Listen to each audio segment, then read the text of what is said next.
forums that we had and all the ways that people told us what they liked and didn't like, there was not a lot of energy around any of the B options. Like, I think everyone looks at these B options, which are pretty heavy renovation with some addition, and says, that's going to be really disruptive, right? So enter the modular conversation, as it were. And, but these B options are interesting because they sort of endeavor to like leave the school where it is, right?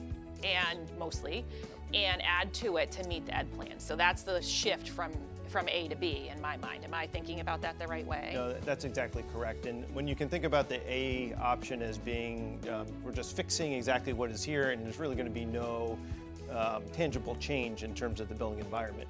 In the B option, we actually have the chance to keep the existing structure, but completely reconceive of the internal workings of the building, in addition to sort of bringing it up to code and doing all those things that we have to do. We'll actually have the ability to really improve and meet the educational plan. So that's a key distinguishing factor between A and B, even though it looks like in the majority of this existing building will remain in place in terms of the structure that's here and sort of the general organization of the building. We will be reimagining it as part of this option. Okay. And when the building committee was talking about it, sort of two things like emerged for me in terms of like if I had to distill what the conversation was. One part of that conversation that I heard was about embodied carbon, right? So like preserving the things that already exist here on the site. So that was like one thing that we talked a bit about and that we heard about. And I think the other sort of sentiment I heard was we should be looking at something that endeavors to like keep most of what's here if we can. And so to me, I think there were, and then I think there were other people who were like, I don't like any of these options. And for me, I thought like personally, like I was okay with one of these moving forward because it gives us an anchor point in terms of like, if we wanted to keep the majority of this building, what could that look like?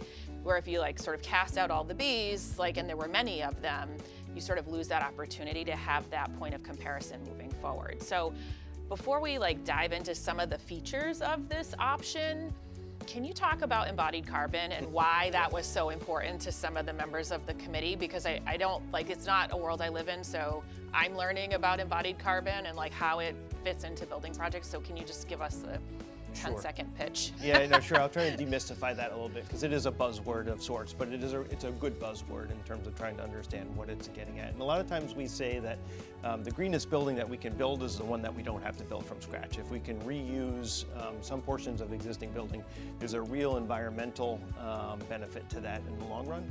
And when we say embodied carbon, it means that back in 1970, when this building was built, there was a tremendous amount of energy that was expended to be able to bring all of the materials for the concrete here to essentially put this building up.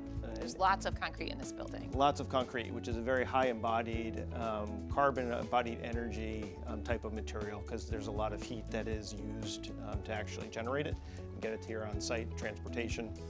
So what we're looking to do when we say sort of salvage the embodied carbon that's here is to not ignore the fact that there was that huge investment in terms of just environmental energy used in putting the building together. And so we're trying to salvage that and leverage it moving forward so that we don't have to then spend the same amount of energy or maybe more to bring a new steel frame or a new wood frame here or a new concrete frame. We're trying to use what we have here as much as possible. Great.